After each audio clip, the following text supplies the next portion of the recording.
Welcome everyone to the subject English in grade 9 of Miss Tao in the Super Memory for Schools program. Today, we continue learning Unit 8, Celebrations, Lesson 3.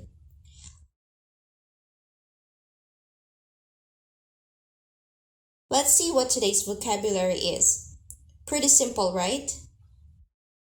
Today, we have to compose, nationwide, to satisfy, to repair, and about the grammar, we will learn relative clause. In the previous lesson, you have learned relative clause with the three relative pronouns who, whom, which.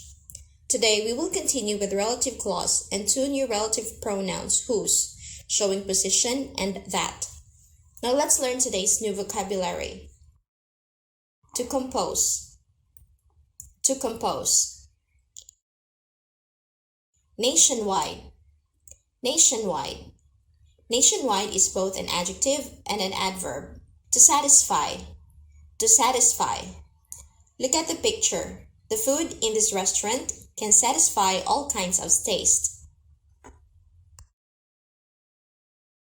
To satisfy.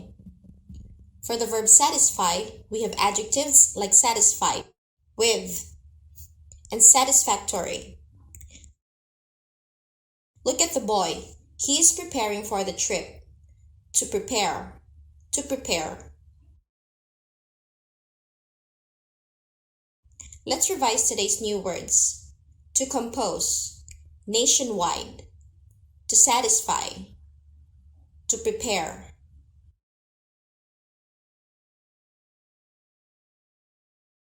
Next, let's come to grammar.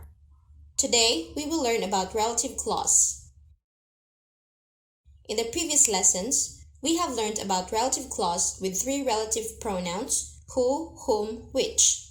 Today, I will introduce to you two new pronouns, whose, indicating position, and that. Before learning about whose and that, let's revise relative clause. So what is relative clause? Relative clause is a subordination used to support the noun in front of it. Relative clause is right after the noun that it supports. Relative clause is connected with the main clause through relative pronouns whom, who, which, that, and whose. Let's come to the relative pronoun whose, referring to possession. Look at the picture and my example. I've got a new classmate, and her hair is very long. If you put these two sentences separately, the meaning is not enough. I will combine them into one sentence. Watch. I have got a new classmate whose hair is very long. I've got a new classmate whose hair is very long. So in that sentence, whose hair is very long is the relative clause standing right behind the noun new classmate, and it uses the relative pronoun whose. So why do we use whose? Because it has the possessive pronoun. The hair is possessed by the classmate. Next, we come to the relative pronoun that. Let's look at the picture of the boy and the dog. The boy and the dog are very friendly. The boy and the dog live next door. If we separate these two sentences, the meaning is not enough. So I will form a new sentence. The boy and the dog that live next door are very friendly.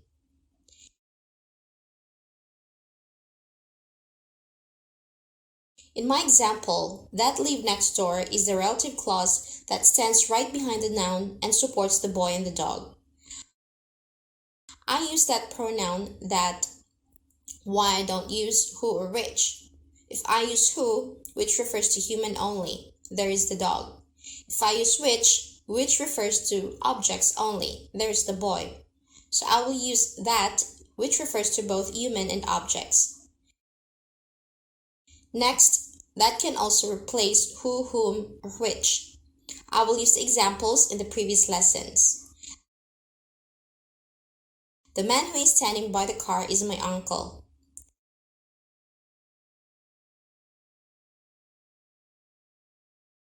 Who is standing by the car is the relative clause, going with the relative pronoun this, who. I won't use who, I use that. The man that is standing by the car is my uncle. Similarly, the woman whom you met yesterday is my teacher.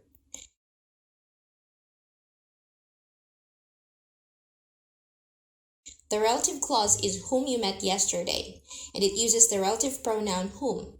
I won't use whom, I use that. The woman that you met yesterday is my teacher. And finally, the house which is painted green is mine.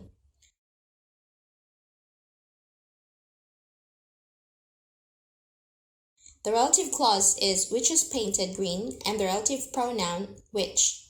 I will replace which with that. The house that is painted green is mine. And another thing that is used after the pronouns.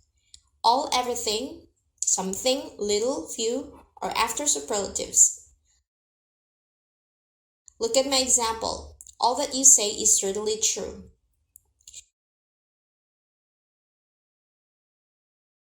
In the above sentence, the relative clause is that you say. Why did we use that? Because in front of that is all.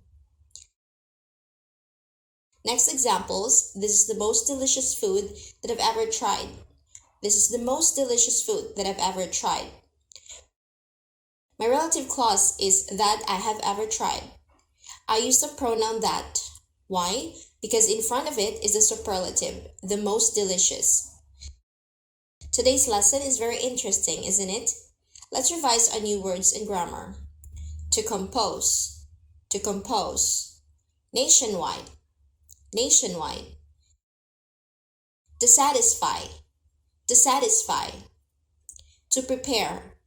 To prepare. And for grammar, today we have learned about relative clause with two relative pronouns that and whose. That is used to replace whom, which, who. That is used for both human and objects. That stands behind pronouns like all, everything, something, few, little, and behind superlatives. And about whose is used to refer about the position. Our lesson ends here. I hope you will study well. See you in the next English lessons of Miss Tao in the Super Memory for Schools program. Goodbye and see you later.